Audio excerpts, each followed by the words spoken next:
ഓം നമസ്തേ. ഞാൻ ഉഷ ബാബു ഫ്രം ചെന്നൈ. തലശ്ശേരിയാണ് എൻ്റെ നാട്. ഞാനിവിടെ ചെന്നൈയിൽ 45 വർഷമായിട്ട് താമസിക്കുന്നു.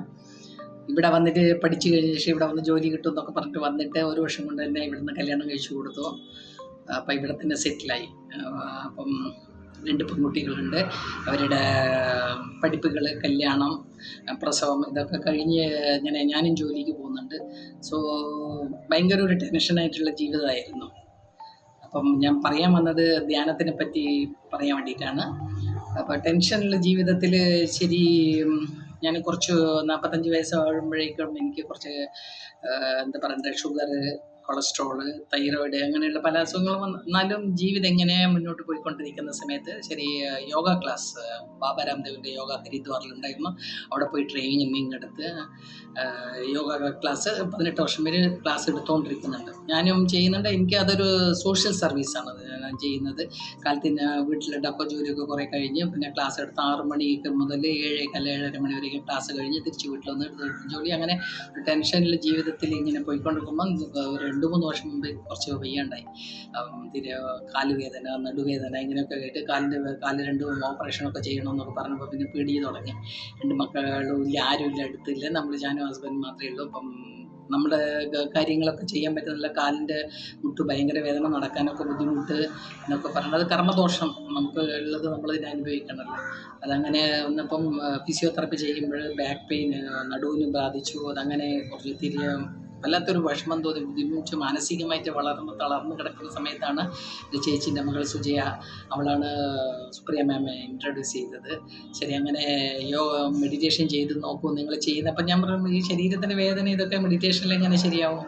അങ്ങനെയുള്ള അപ്പോൾ യോഗ, ഞങ്ങൾ പ്രാണായാമം ഇതൊക്കെ ചെയ്യുന്നുണ്ട്. മെഡിറ്റേഷൻ ഇപ്പോൾ അത്ര ഡീപ്പായിട്ട് അറിയായിരുന്നില്ല എനിക്ക്. പക്ഷേ ഇതിൽ ജോയിൻ ചെയ്തു. ശരി, എനിവേ അവൾ നിർബന്ധിച്ച കാരണവും ഞാനും ശരി ചെയ്ത് നോക്കാം. ഞങ്ങൾ ചെയ്യാറുണ്ട് മെഡിറ്റേഷനൊക്കെ. പക്ഷേ ഒരു 3 നിമിഷം 5 നിമിഷം ചെയ്യണം. പക്ഷേ അതിലൊന്നും 5 നിമിഷത്തിലൊന്നും നമുക്ക് ആ ഒരു ബെനിഫിറ്റ് ഒന്നും കിട്ടില്ല. നമ്മളെ മൈൻഡ് സെറ്റായി കുറച്ച് അവിടെ മെഡിറ്റേഷൻ ഇരിക്കണേ കുറച്ച് സമയം എടുക്കും. ഞാനിങ്ങനെ ഇരുന്നിപ്പം 1 hour ഇരിക്കാൻ പറ്റും. 1 hour അല്ല 2 hour എത്ര മണി നേരം ഇരിക്കാൻ പറ്റുമെന്നും അവർ പറയുന്നുണ്ട്. അപ്പം നമ്മളതിങ്ങനെ ഇതായി ഞാൻ ചെയ്യാൻ തുടങ്ങി. അപ്പോൾ ആദ്യമൊക്കെ കുറച്ച് ഉറങ്ങിയൊക്കെ പോകുമായിരുന്നു.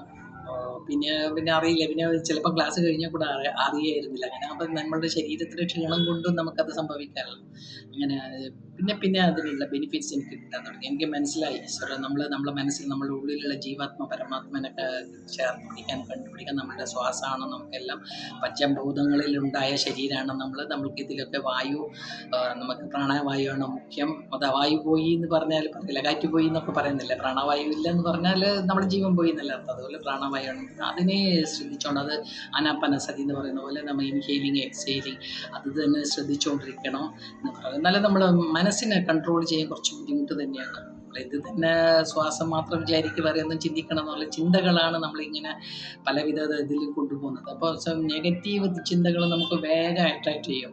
അവരങ്ങനെ ചെയ്തല്ലോ, അവരിങ്ങനെ പറഞ്ഞല്ലോ, അവരങ്ങനെ ഇതെല്ലാം നമുക്ക് അവരോട് പ്രതികാരം ചെയ്യണം എന്നുള്ളൊരു തോന്നലുണ്ടാവും.